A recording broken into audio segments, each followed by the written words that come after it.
So, Prim, it looks like a lot of your interviews are with probably what I would consider more conservative people than me. Is that true? I would agree with that completely. Yes, that is true. And so, do you think, your opinion, do you think this should be made delivered a little more conservatively, or do we just go for giving people what it is and who I really am? That's how it is. We like to give people what it is at the same time. So the angle you would take would be great. Okay. So now, before we go any further, Grant, I, of course, want to thank you for making the time to speak with me, but also to pass on my thanks to Juliana and the team for helping set this up. They've all been very helpful. Yeah. So you've got a good team there, haven't you? Yeah, thank you. I do have a great team. I'm very proud of them. Wonderful. Great. So let's get started, Grant. Now, as you are probably aware, I'm in charge of the editorial selection for the CEO magazine. Now, I am looking to do an interview in the magazine with someone that I personally believe to be one of the industry's leading executives. And in this, we're touching upon Cardone acquisitions, of course, the real estate business, and you're definitely the executive to speak to. So, of course, it's great to have you in my afternoon and your morning. Now, the story that I will be doing will highlight how yourself, as an entrepreneur and CEO, has played a key role in the company's success. So I wanted to have this on the record chat to find out some of your viewpoints and to see what kind of an angle we can take with this going forward. Okay, beautiful. Great. So I think a great start would be to give a brief introduction on what you have been doing in the past and what has led up to you being in this position today. Okay, well, look, I'm a completely self-made person. I came from a lower middle class family in Louisiana, which is a fairly rural state in the United States. And my dad died when I was 10 years old. My mother raised me. And at the age of 16, I told her I will never grow up and just get by. I was very frustrated as a young boy at watching my mother constantly scared about money. Sure. And I told my mom, I said, one day I'm going to get rich, and when I do, I'm going to help a lot of people. I'm going to help you, Mom. I'm going to help myself. I'm going to take care of my family. I'm not going to be worried about money every day, and I'm going to help a lot of people. Great. So I then went off to college. I went to college. I got an accounting degree. I went the very traditional route of getting a college degree, only to find out when I got out of college I could not get a job. I was forced into a sales position that I did not like, I did not want. I floundered in that job for 2 years until I made a decision and a commitment to get great at sales, to really learn it. Despite the fact that I hated it, not only did I learn how to sell, I became great at selling. I became the top 1% of the salespeople in the industry I was in at that time. And then went on to become, I'm probably the leading authority today in sales in the world. Of course.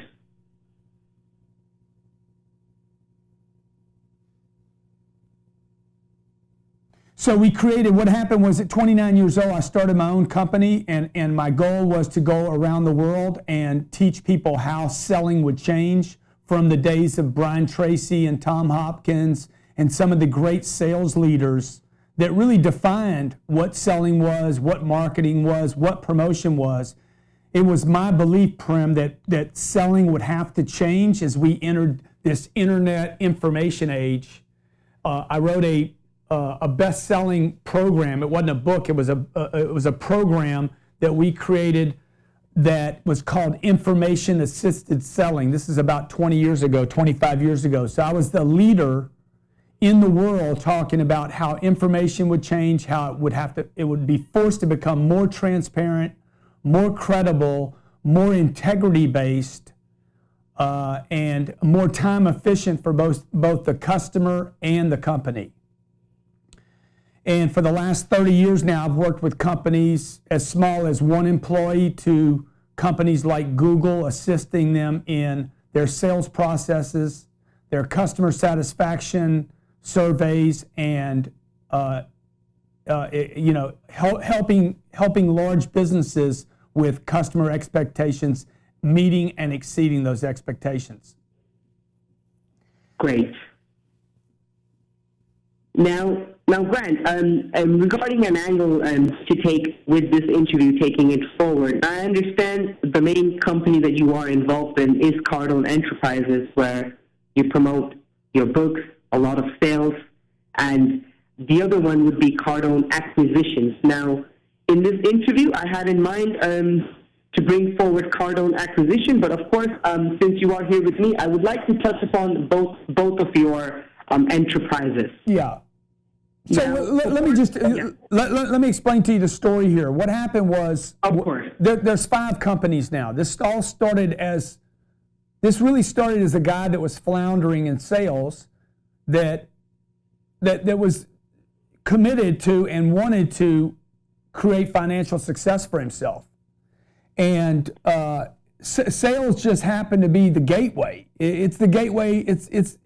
It is the solution to any and all businesses, including our real estate business today. The real estate business was the third business, and it was funded because of the first 2 companies. The one I've told you about already, and then a consulting company I created at 34 years old for automobile dealers, believing that if I could change car dealers and the way car dealers handle people, particularly in the United States, that I could change any business in how they handled customers. This led to and funded the third company, Cardone Acquisitions, which has done almost $600 million in real estate transactions. We're a privately held company. We don't syndicate deals. We don't raise money. It's all been internally done with about 4,000 apartments owned in the United States. Okay. So you have to tell me where you want to go from there with this story. Of course. And now you have briefly touched upon the introduction of that area. Now, of course, you did mention that it was the sales skills and the sales enterprises that was the root that began your career as an entrepreneur. Now, what were the opportunities at that stage that you saw for yourself and, of course, your companies when you decided to take charge and grow within them? Well, because look, I didn't have a name. Nobody knew who I was. I had no brand, and I had no money. So if you have no brand, no name, no one knows you, and you don't have any money, you can't advertise. I couldn't go buy banners and spend money. Facebook and YouTube and the social mediums didn't exist yet. So the only way I could grow my business, grow my brand, and grow my name was to actually go out to companies, call on them, cold, present to them, and see if I could build a brand, a name, and convince people that I had this new thing. I didn't understand Wall Street. I did not have that as an alternative to go raise money the way everybody's raising money today. This money is fantasy money. Everybody's raising fantasy money. It's literally not even real. And I didn't have the education to do that. Number 2, I didn't have the connections to do that. And I didn't know how to do that. So it's like I had to go door to door, company to company, business to business. The hardest thing I've ever done in my life was to go door to door to build my business so that I could collect funds to further expand my brand. This became the most successful action of my entire life, including everything now that we've done with my studio, Grant Cardone TV, which is a digital TV network, to the real estate business, to the best-selling books, to 12 best-selling programs around the world, to locations in Russia, Bulgaria, Mexico, and Colombia, as well as here in the United States and Canada. Great.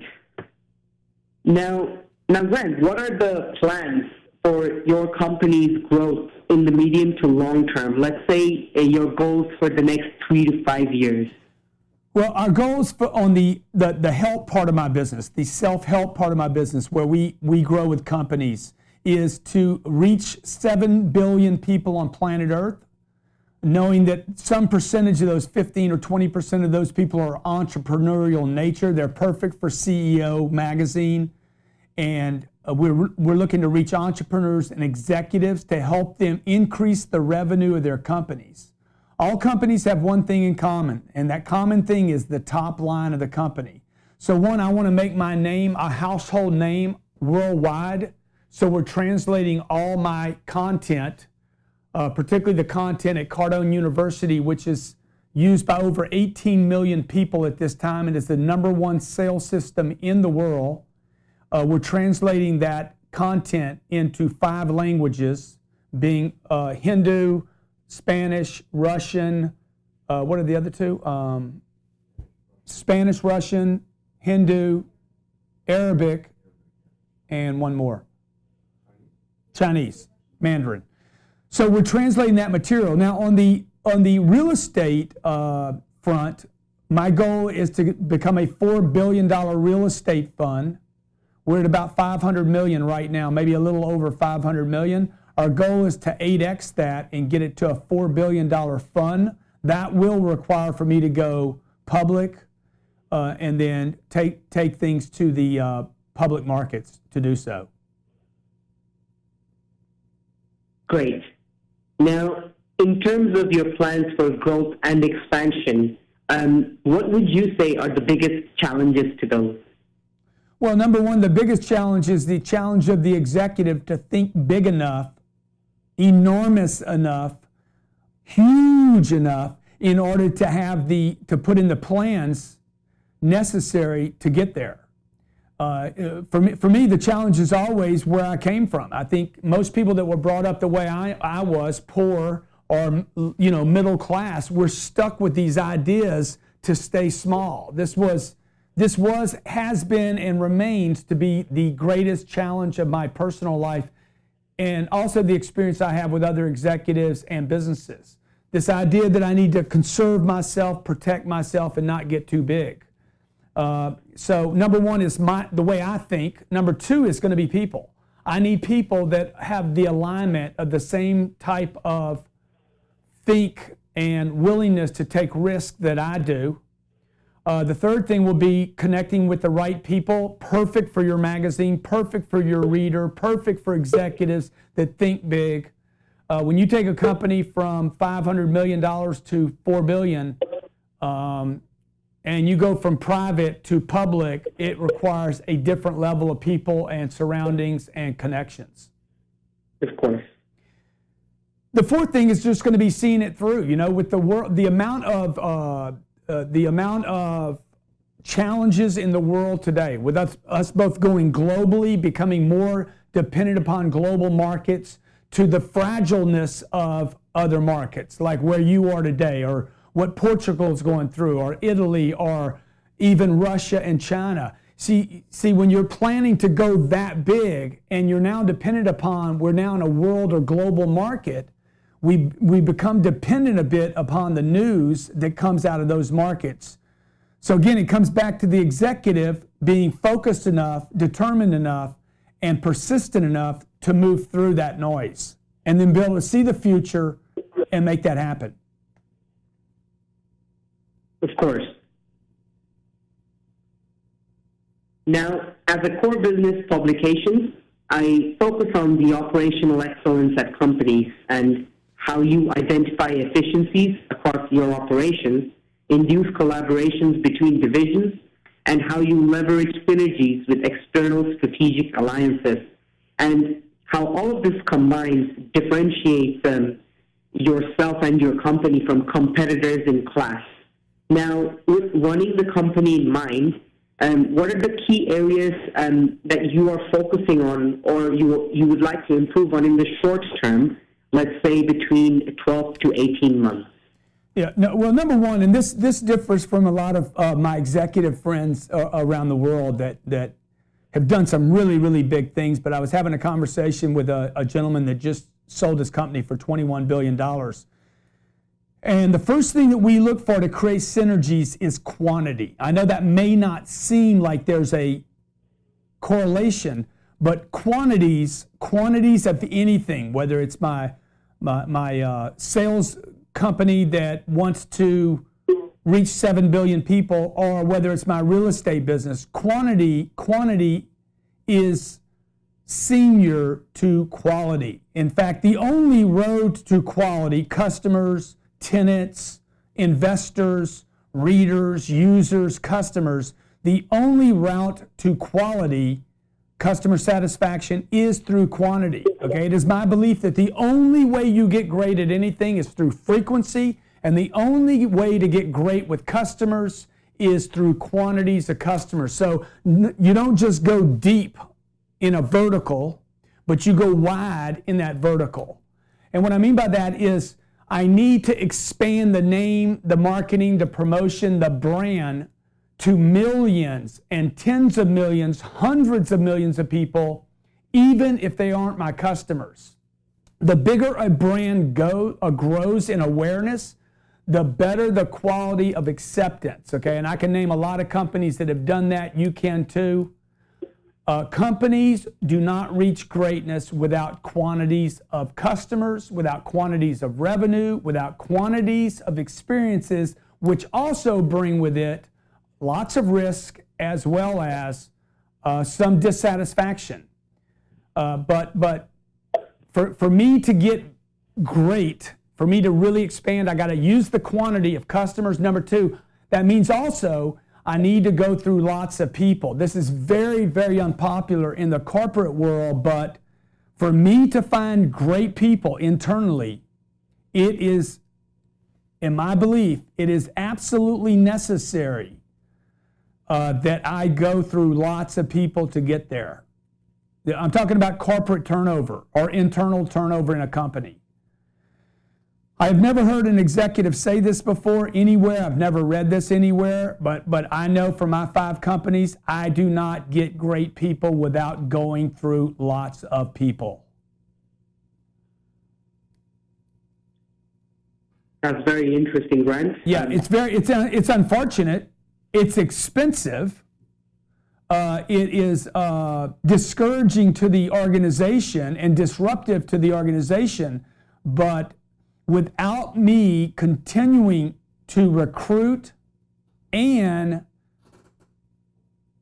get rid of people, eliminate people, fire people, it is impossible for me to make room for great people, and more impossible for me to create a culture of excellence. Understood. Yeah. Great. Now, if the editorial on your company does go ahead, it would, of course, mean extensive coverage for your company and yourself. Now, what do you believe sets your company up, and yourself, of course, apart from competitors in class? What sets my company apart? From the competitors in class.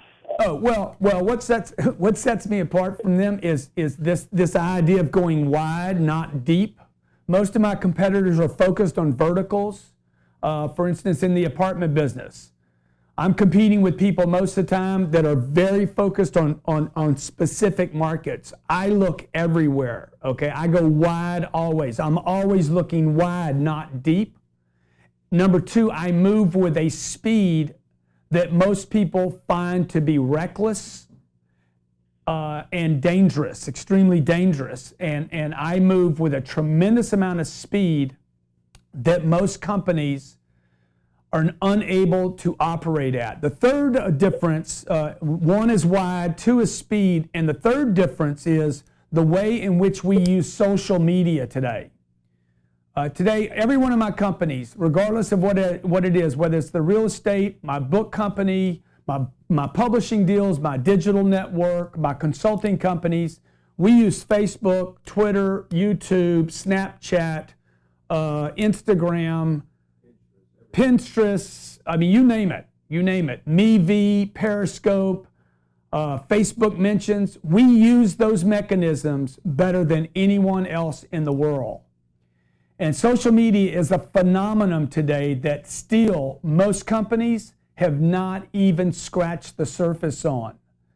So one of our primary initiatives both last year, this year, and going forward will be to manipulate and dominate all social mediums regardless of the enterprise that we're pushing on. And each one of those platforms has a different personality, a different profile, a different demographic, and require a completely different and unique message.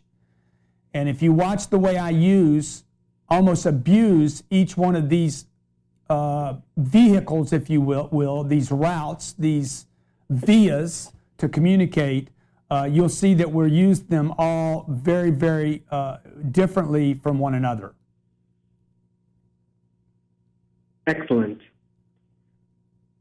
Now, as previously stated, the CEO magazine highlights operational excellence, and as an angle to that, I focus on the supply chain competence.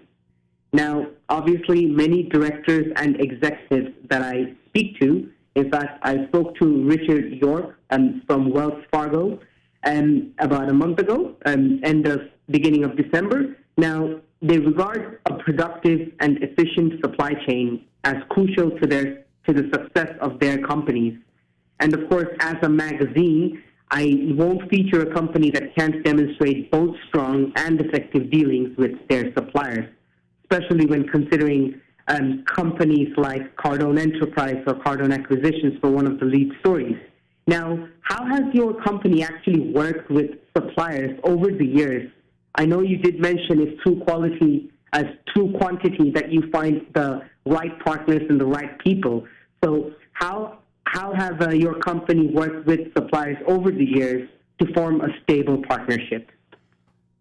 Well, you could see if when I say the quantity, when I'm looking for quantities to expand wide, not just deep, we're operating with people that, the reputation my companies has is stellar. And it's interesting because we never focus on supplier satisfaction or customer satisfaction as mantras.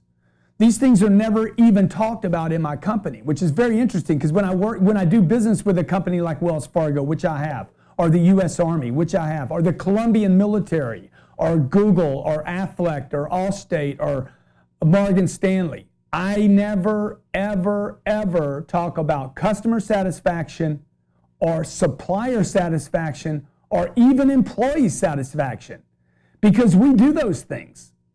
It is my belief that companies that are spending lots of time talking about reputation management, supplier satisfaction, are actually not delivering those things, and they're talking about them because they're problems. See, in my company, we're just a very, very transparent company. Everything has to be a win-win for everyone. In my real estate history, I've been doing real estate for 32 years. I have never contracted on a deal, gone under a letter of intent on a real estate transaction that I did not see all the way through to a close. Unless, of course, we found out something that wasn't true on the other end. So in 32 years, you cannot find one person in America that has said Grant Cardone walked away from a deal. So when we have a contract with someone, regardless of the negative consequences of that contract to me, as long as we have a contract, we're going to abide by that contract until we can say, hey, it's terminated, it's over with. I do what I say I'm going to do. I operate with integrity. It's a very, very hard space. I mean, everything's very, very defined here for both employees, executives, and suppliers. We do what we say we're going to do, and we expect the same thing from our suppliers, from our customers, from our employees, and from the executives. Excellent. Now, following on from that, it is apparent, though, with my conversations with other executives, that the healthy relationships with partners is, of course, vital for success and growth. And the part that we are highlighting in the magazine is the strategic supplier relationship. So what benefits have you seen personally, Grant, as a result of having a strategic supplier relationship? Well, the biggest advantage of the strategic supplier relationship is that we have trusted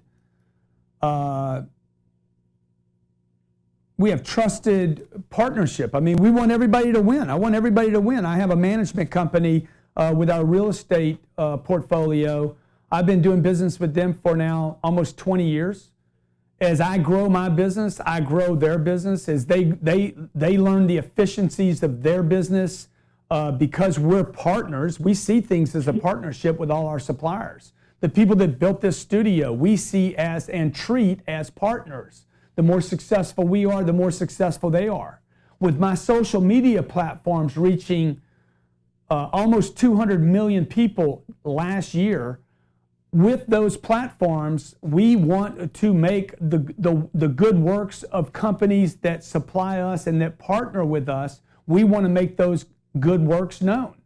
The reason we created Grant Cardone TV was to make the works of people that do business with us, that have great information for other people. We want to market and brand those companies.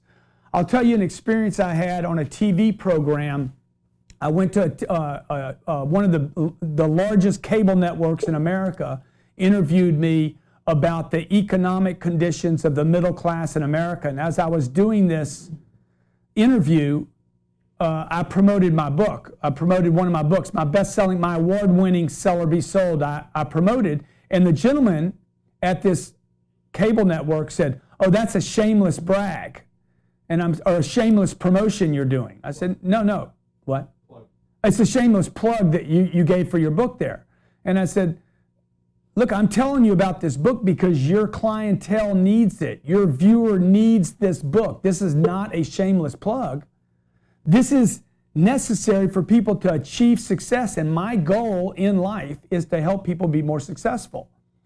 And the shame of this is that people are going to leave your show right now and go to Amazon when they shouldn't have to. So the point of like a magazine like yours, you're giving people access to executives, entrepreneurs, and successful people that have proven themselves successful to share their strategies and tips, other ways of doing things. And so one of the things we did after that interview was I came here into my offices in Miami. We committed to building a studio. We built a studio that I'm in right now. We're recording this with you. And we created a studio so that I could assimilate people on the internet and make our partners, our suppliers, our employers, and our customers better known in the marketplace on shoestring budgets. So when I do business with somebody today, I'm not only saying, "Hey, I'm going to give you money," but I'm going to give you something that I wanted at 29 years old, which is marketing, branding, and promotion. This is what my suppliers need. Anybody that supplies me anything, the people that publish my books, or the people that provide us with health care here, or they provide us with our furniture. We give them an opportunity to also broadcast on our network, Grant Cardone TV, that is disseminated to over 200 million people a year through our social mediums and through our digital network. That is an exchange worth more than money to them. It solidifies this relationship and makes it very strong.